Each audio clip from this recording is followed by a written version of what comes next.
thank you for your talk, and I'm enjoying the questions and answers equally as good. It's really good, and thanks.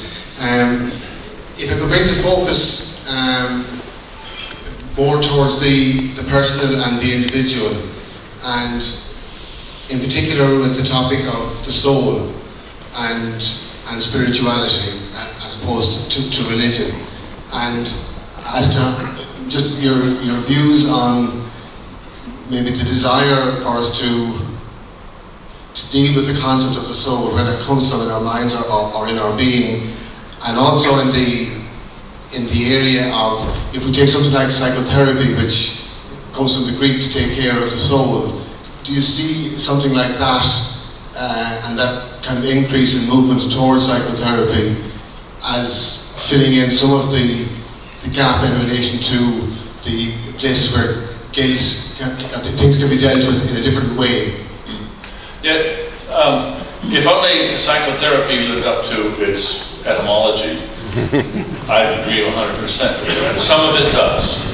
You're right, this is supposed to be curing the soul. Quite a few years ago, I was interviewed by Giulio Giorello, who's a wonderful Italian philosopher of science and also a good science journalist, wonderful. And the article came out in Corriere della Sera in Milan.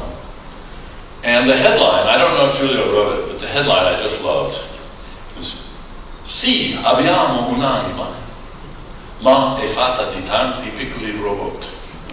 Yes, we have a soul, but it's made of lots of tiny robots. And exactly, that's my view exactly.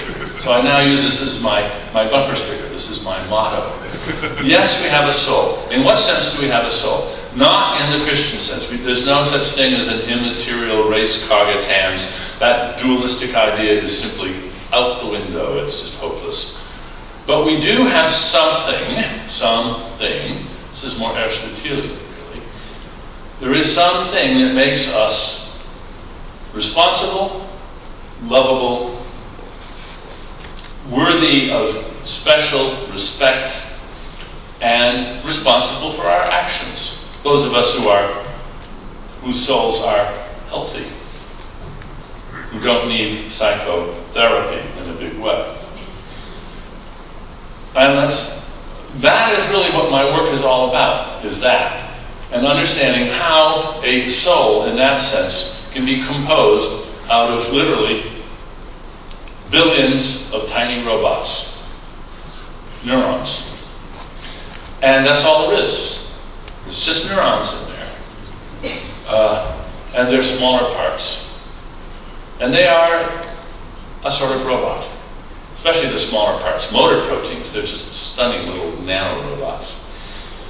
And somehow we have to understand how teams of those and armies of those can conspire together to make an I, an ego, a moi, someone where the buck stops, somebody who can be responsible and who can hold himself or herself responsible.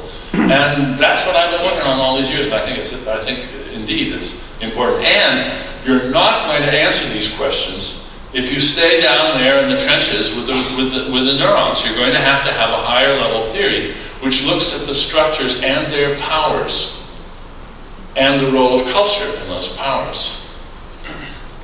And to a first approximation, the sort of cartoon version of my theory is, what makes our minds different is that those armies of neurons become invaded by cultural items, ideas, means, that whip them into shape and turn them into structures, functional structures that have powers that they would not otherwise have. And it's the software of the brain, the culturally transmitted software.